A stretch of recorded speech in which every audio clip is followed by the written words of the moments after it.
वाणी तेरी अमृत वाणी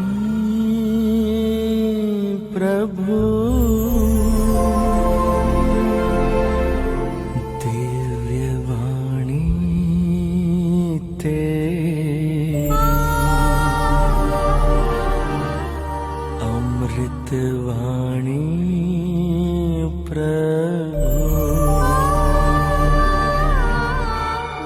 प्रेरित चरित्र अध्याय 14 में हमने सुना कि बरनबास और पौलुस लुस्त्रा गए थे और वहां पे वे सुसमाचार का प्रचार कर रहे थे।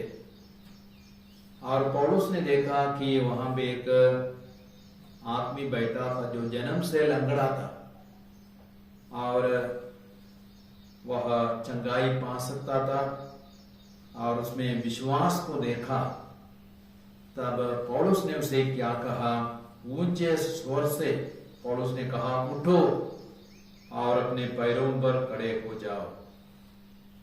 और वह लंगड़ा उछल पड़ा और वो चलने फिरने लगा।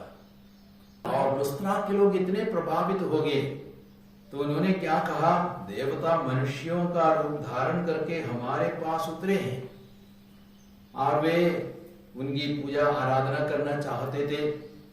और वहां पे एक पुजारी था, मंदिर का पुजारी, वह कैसे आया, माला पहने सांडों के साथ फाटक के पास आ पहुंचा और वह पुजारी प्रेरितों के आदर में बलि चढ़ाना चाहता था।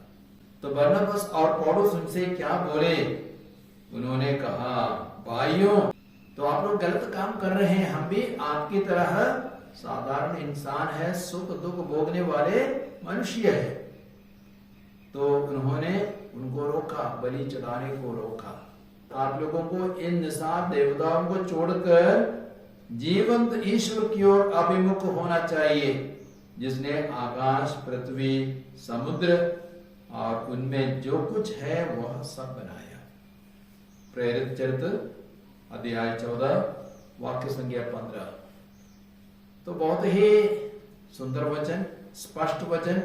आप लोगों को निस्वार्थ देवताओं को छोड़कर उस जीवंत ईश्वर की ओर अभिमुख होना चाहिए, जिसने आकाश पृथ्वी समुद्र और उनमें जो कुछ है वह सब बनाया। तो सच्चा ईश्वर कौन है?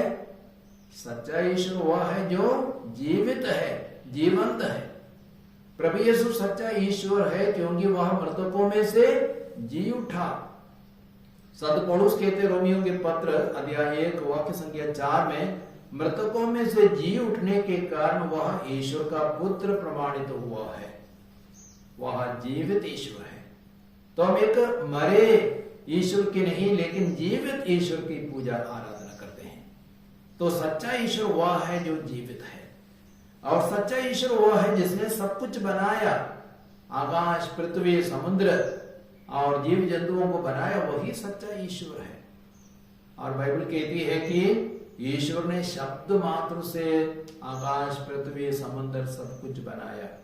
पौलुस ने लुस्त्रा में उस लंगड़े को चंगा किया और पौलुस ने क्या कहा, उठो और अपने पैरों पर खड़े हो जाओ। उसी क्षण उसको चंगाई मिली। तो सच्चा ईश्वर कौन है? जो हमारी जरूरतों को पूरा कर सकता है, जो हमें चंगा कर सकता है, हमारे रोगों को दूर कर सकता है, हमें भोजन दे सकता है, पानी दे सकता है, वही सच्चा ईश्वर है। और प्रभु यीशु ने अंधों को आंखें दी, बहरों को कान दिए, लंगड़ों को चलने की शक्ति दी, मुर्दों को जिलाया, कोड़ियों को शुद्ध किया। वह साक्षात सच्चा ईश्वर है। तो आज हमें उन सभी लोगों के लिए प्रार्थना करनी है जो करोड़ों देवी देवताओं की पूजा करते हैं, वे सच्चे ईश्वर को नहीं जानते हैं। उन सभी लोगों के लिए प्रार्थना करनी है जो मार्काट में विश्वास करते हैं, वे सच्चे ईश्वर को नहीं जानते हैं।